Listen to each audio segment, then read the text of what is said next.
मेरी शादी वाले दिन मेरा 12 साल का देवर बहुत खुश था। मैंने हमेशा उसे अपना छोटा भाई समझा था और वह भी मुझे भाभी माँ कहकर पुकारता था। पति के मौत होने से कुछ दिन बाद मुझे अकेले सोने में डर लगता, तो मैं अपने देवर को अपने साथ बेड पर सुलाने लगी। सर्दियों की रात थी और एक बिस्तर में मुझे देवर के साथ सोना बहुत अजीब सा लगता था। देवर मुझसे काफी छोटा था। वो 12 साल की उम्र में भी 18 साल का जवान लड़का लगता था। पति के मौत के बाद मैंने बहुत मुश्किल से गुजारा किया था, लेकिन कब तक मैं इस तरह गुजारा करती। उस रात सोचा कि एक बार देवर को जगाकर देखती हूँ। आधी रात हुई तो देवर को हिलाकर देखा, तब वो गहरी नींद में सो रहा था। लेकिन हाथ लगाते ही मेरी आंखें हैरत से फटी की फटी रह गई। 2 दिन पहले ही मेरा पति इस दुनिया से चला गया था। मेरे घर में मेरे सास ससुर और नंदे भी नहीं थी। मेरे पति का इस दुनिया में अपने छोटे भाई के अलावा और कोई नहीं था। समीर की उम्र 12 साल की थी। वह मुझसे छोटा था। जिंदगी में मैंने कभी उसे छोटे भाई से ज्यादा कुछ नहीं समझा था। मेरा देवर 12 साल का था। मैंने उसे हमेशा ही बच्चों की तरह समझा था। जब मेरी शादी हुई तो वह मेरी शादी वाले दिन ही बहुत खुश था। कहता था कि मुझे नई माँ मिल गई है। लेकिन मेरी माँ मुझे यही समझाती रहती थी, बेटा, तुम्हारा देवर तुम्हारा बेटा नहीं है, इससे फासले पर रहना। थोड़े अरसे के बाद वह बड़ा हो जाएगा, फिर उसका और तुम्हारा पर्दा लाजिम होगा। इसलिए तुम अब इसे आदत डालो कि वह तुम्हारे कमरे में बिना रोक टोक न आया करे।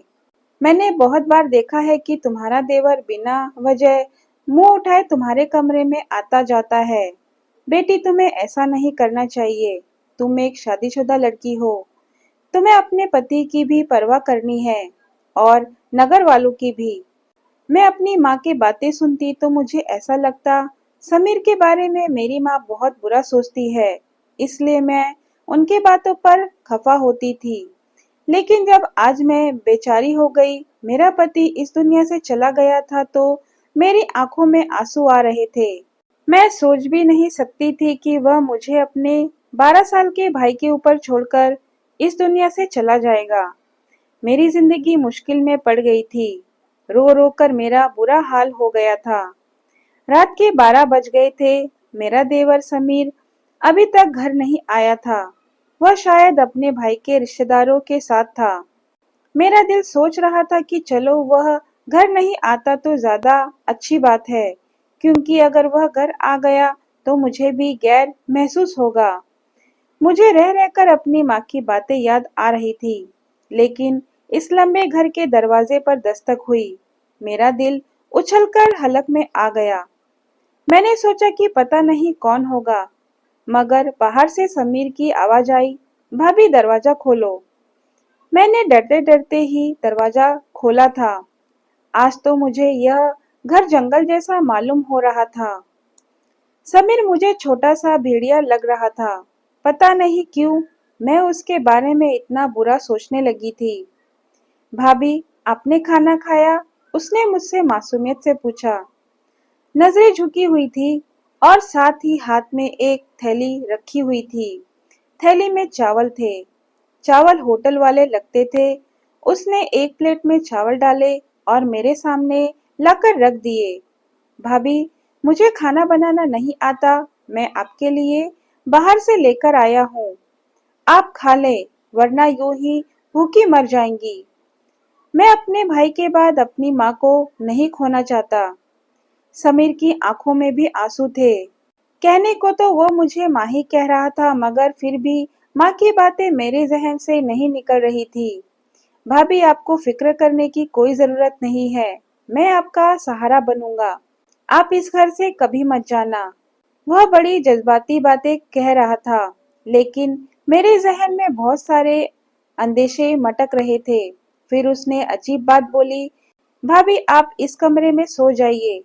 दूसरा कमरा तो छत के करीब है, मुझे ऐसा लगता है कि आपको छत वाले कमरे के पास नहीं सोना चाहिए और अब तो सब लोगों को पता है कि हमारे घर में भाई की मौत हो गई है, तो कोई भी बुरी नीयत से हमारे घर आ सकता है।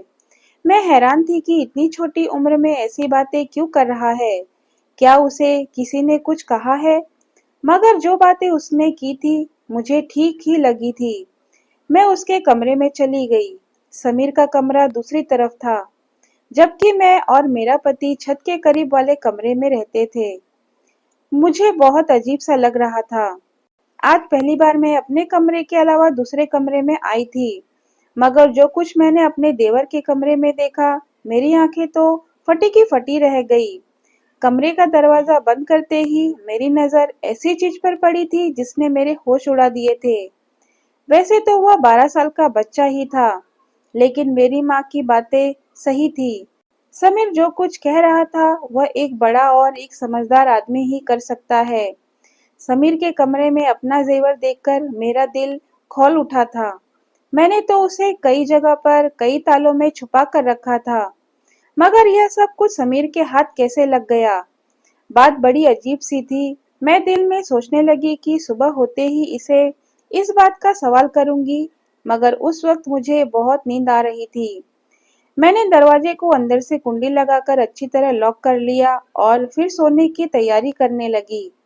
पता नहीं क्यों मुझे बहुत नींद आ रही थी।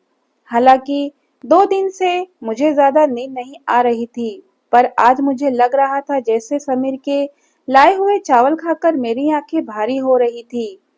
दिल में सोचा कि कहीं चावल खाने से मुझे नींद तो नहीं आ रही, मगर इतना तो मुझे मौका ही नहीं मिला। जब मेरी आंख खुली तो सुबह के 10 बज रहे थे। मैं हैरान हो रही थी कि आज मुझे इतनी नींद कैसे आ गई। हालांकि 2 दिन से मुझे बिल्कुल नींद नहीं आ रही थी, लेकिन आज चावल खाने के बाद मेरी आंखें ऐसी बंद हुई जैसे किसी को शराब पिला दी गई हो। मैं हैरान हो रही थी, ऐसा होना तो नहीं चाहिए।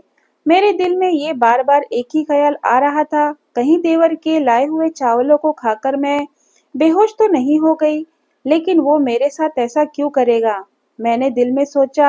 आंखें मलती हुई मैं बाहर आई तो सामने समीर किचन में चाय बना रहा था। उसे देखकर मुझे बहुत बुरा लग रहा था। भाभी, आप सो गई थी, आपको बहुत अच्छी नींद आई होगी ना?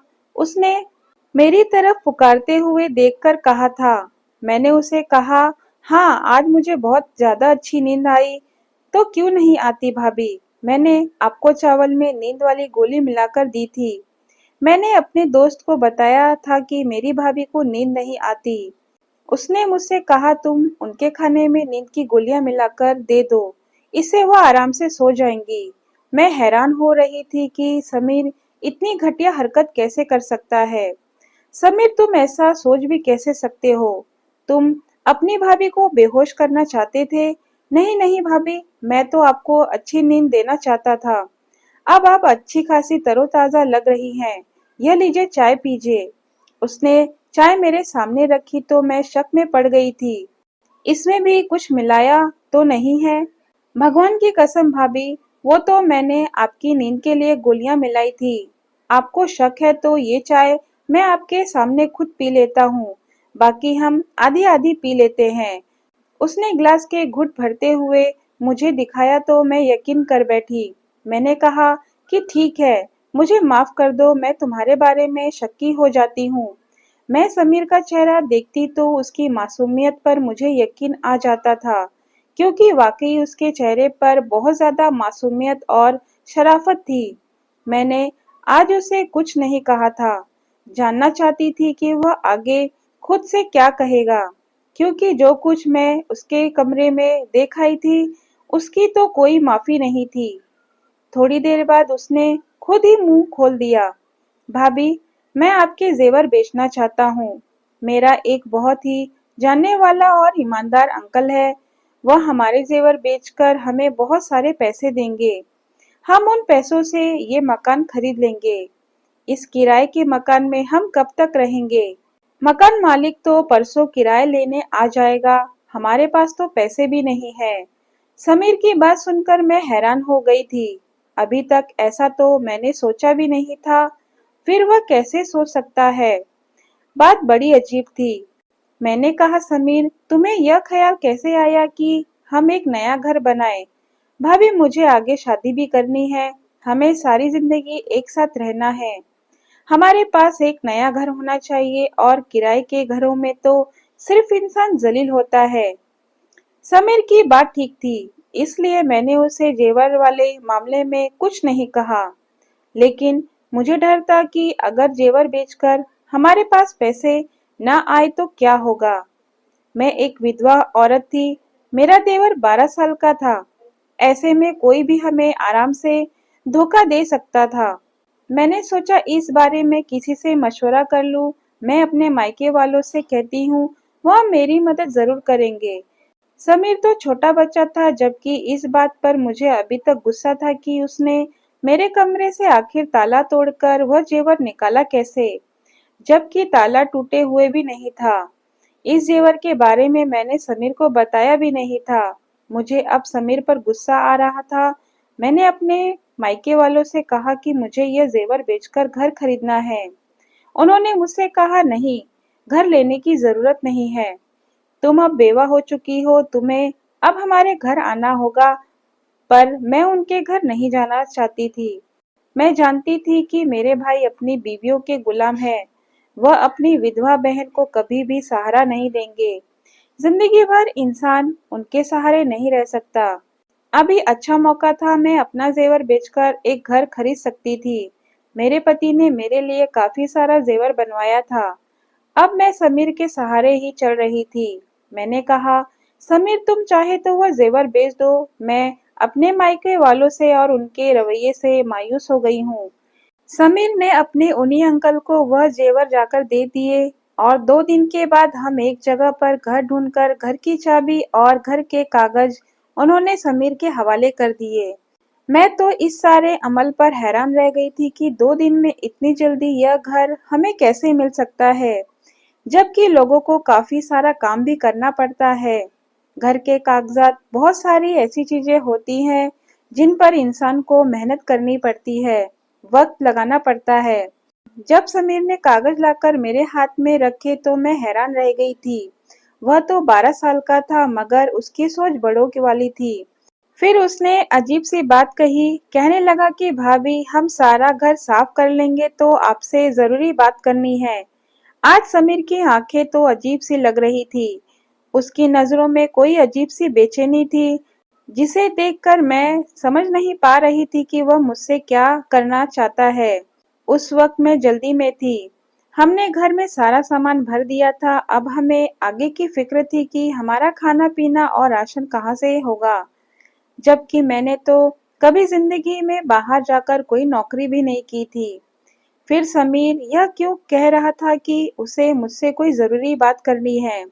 पता नहीं उसे क्या बात करनी होगी। मेरे मन में बहुत सारे सवाल थे, पर मैं फिलहाल चुप रहना चाहती थी। शाम को मैंने सारा सामान अपनी जगह पर रख दिया था। वैसे भी हमारा सामान कम ही था। मैंने सारा काम करने के बाद अच्छा सा खाना बनाया। मैं समीर का इंतजार कर रही थी, क्योंकि वह इस घर का हिस्सा था और मैं नहीं चाहती थी कि वह बाहर जाकर गंदा खाना खाए।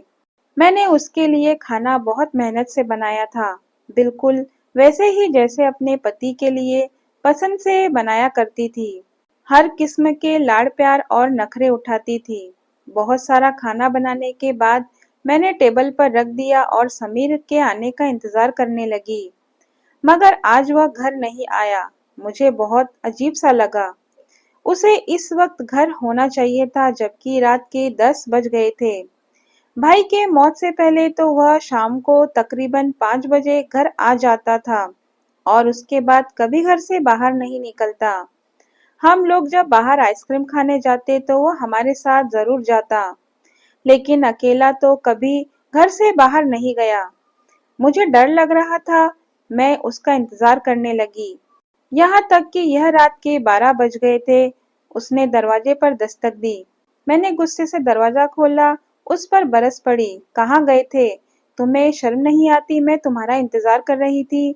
मैंने तुम्हारे लिए खाना बनाया और तुम हो कि अपने भाई के जाते ही आवारागर्दी करने लगे। आखिर ऐसी कौन सी बात है जो तुम घर में नहीं कर सकते? तुम्हें बाहर जाना पड़ता है। तुम्हारे दोस्त को इधर ही बुला लिया करो। भाभी, मैं ऐसा नहीं कर सकता। उसने नजर उठाकर मुझे ऐसे गुस्से से देखा कि मैं डर गई थी, मगर वह तो एक बच्चा ही था। मैंने दिल में सोचा, मैं इसे डरा धमका तो सकती हूँ। मैं यही ख्याल करके उससे बात कर रही थी कि वह मुझ पर चिल्ला उठा, भाभी बस करो, मुझे अब आपकी कोई बात नहीं सुननी, और जो आपने खाना पकाया है वह आप खुद खा लो। यह कहकर वह अपने कमरे की तरफ चला गया। दोस्तों, अगर आपको मेरी वीडियो पसंद आए तो वीडियो को लाइक, शेयर और सब्सक्राइब करना ना भूलें, और कमेंट बॉक्स में कमेंट करके ज़रूर बताएं कि आपको मेरी वीडियो कैसी लगी। धन्यवाद।